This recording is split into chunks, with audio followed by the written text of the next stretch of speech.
Alrighty, welcome back everyone. We just talked about just all the games we just hadn't had a chance to get to throughout this week. Somehow West Virginia stays alive in the Big 12, as crazy as that sounds, but a number of things that'll happen over the next couple of weeks that will define this crazy race that we are in right now for the CFP. But let's get into some superlatives because this is always a really fun thing to do right after the week has ended. Let's get into all of the craziness. We'll get into the biggest win of the weekend, individual performance, statement of the weekend, loser, surprise, and game of the week. So many different things that I want to break down for you guys. But let's start with the biggest win of the weekend, and you got to give love to Georgia Tech. This was a huge win for this team and this program going forward. They have a top 30 recruiting class right now. They have a group that is really, really solid that would let them take that next step forward as they have under Brent Key. They just watched all that unfold. They just watched a team just out tough Miami. They watched a team just beat a team that is outright more talented, is outright more special, faster, bigger, stronger, whatever you want to say. They are all of those things to Georgia Tech, and you just watch the team that you're committed to still get that win. That is huge for this team. It's huge for this program and should set up their recruiting in a really good spot this year. Indiana. I mean, nothing more really needs to be said about this win, but it's one of those wins that they badly needed. They had a ton of games early on in the season where they were handling business about as good, if not better, than 90% of the country. So they should get rewarded for that, no doubt about that.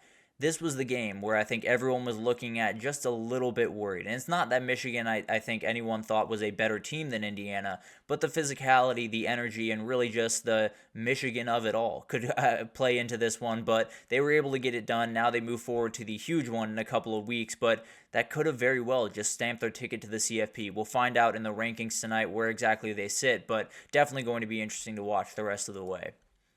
And then Ole Miss, this was it. No doubt about that. I mean, this was the moment that they've been waiting for really since Lane Kiffin showed up in Oxford. This is the moment that they've been waiting for. They were able to confirm that all the stuff they've been doing for the past year, it's all working. They got the players, they have the dudes, they can physically just impose their will against a team that a year ago tore you to pieces. It was 52-17 in this game a year ago. Then you come out, win 28-10, totally dominate that offensive line.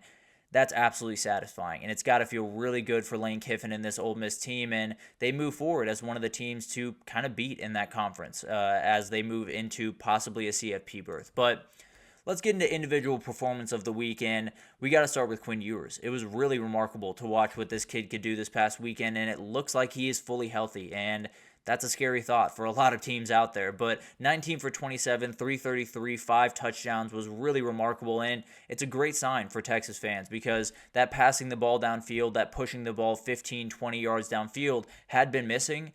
He was incredible on Saturday doing that. He hit just about everyone he needed to, and he had a drop that could have gotten probably over 400 yards and 6 touchdowns on the day. So he was absolutely remarkable and really had the performance that I think he just needed. After all the craziness the last couple of weeks, being able to get out there, have a very efficient, great performance is something that he needed and Texas definitely needed the rest of the way.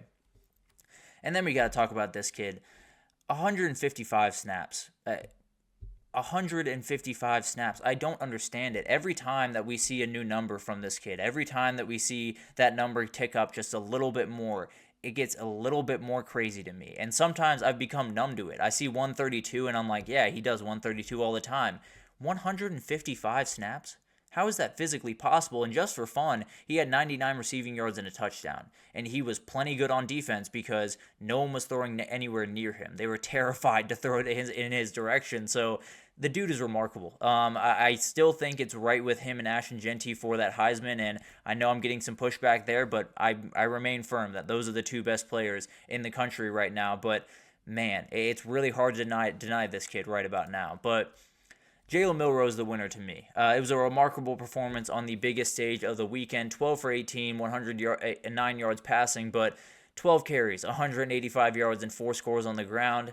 That's just really special. That is who he is, and it's one of those things where you realize why some people think that is the best quarterback in the country when he does stuff like that. He is absolutely incredible. And then I left out Ashton Genty at over 200 yards and 3 scores. It's insane that one doesn't even crack the top 3 for me, but that's just who he is at this point. So it'll be awesome to watch that, and obviously he's still trying to continue that Heisman run, or at least that run to New York City.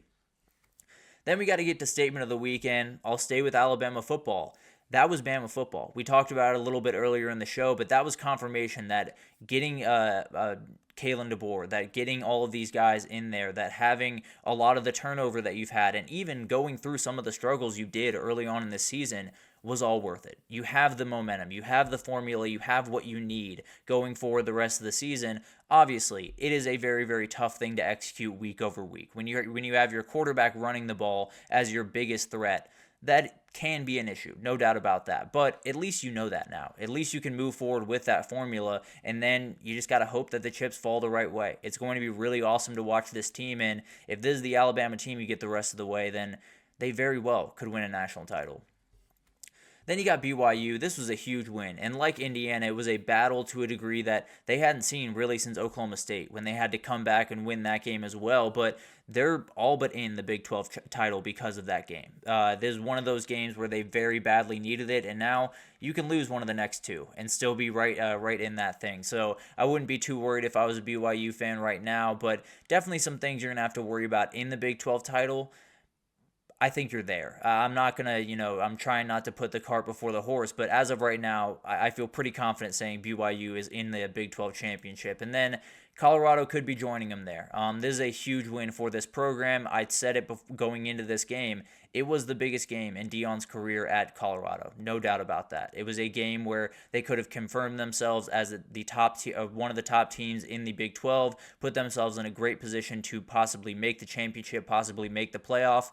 They did all of those things. It was really incredible to watch, and the team just continues to get better and better every single week.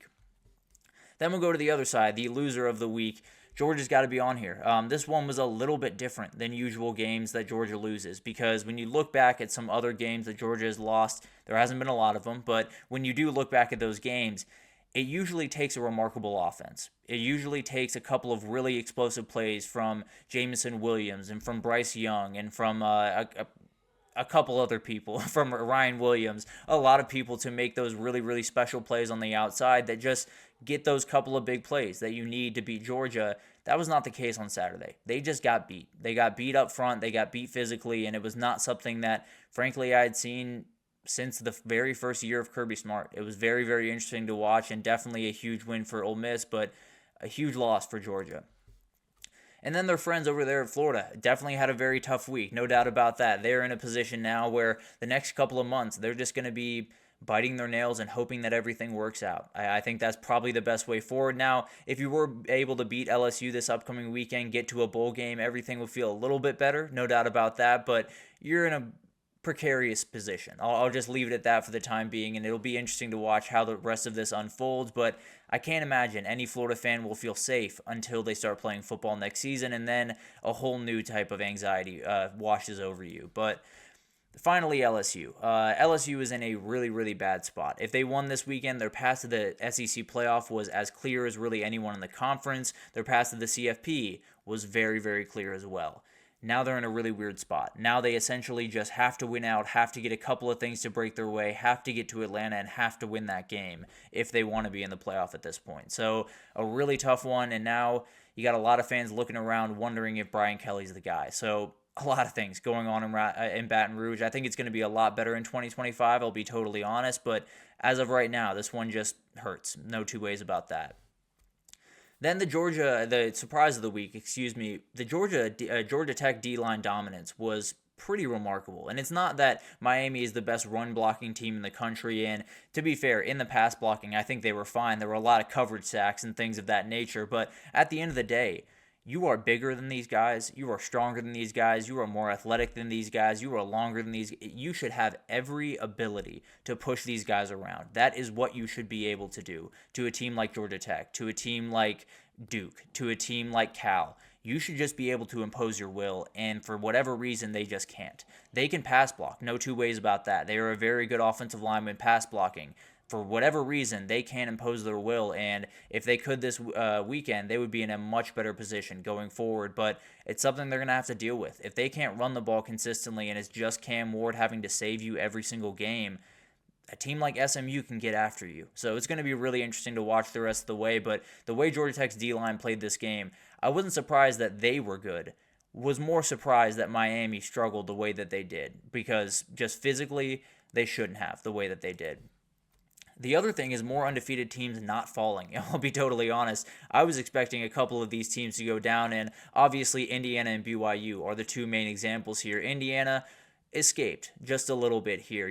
Michigan was not able to get anything going offensively late in this one. For BYU, there were a couple of things that led to that one. A call that a lot of people are angry about. I do think it was holding, but the Utah AD definitely didn't. But it's going to be really interesting to watch that unfold, and they stay alive for one more week, and that's kind of the goal at this point. For these two teams, and really every undefeated team around the country, just stay alive for as long as you can, and you'll probably be in a really good spot going down the stretch to get into the CFP.